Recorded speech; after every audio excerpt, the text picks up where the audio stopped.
The General Election Commission today announced that the second round of presidential election will take place on July 7th, Friday.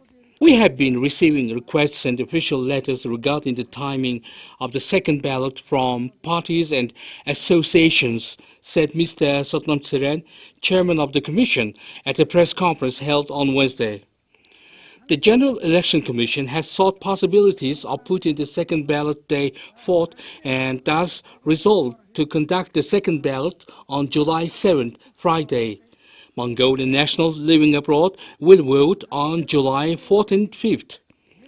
In the July 7th polling, Democratic Party candidate Battolak and Mongolian People's Party candidate Engbold will run for president.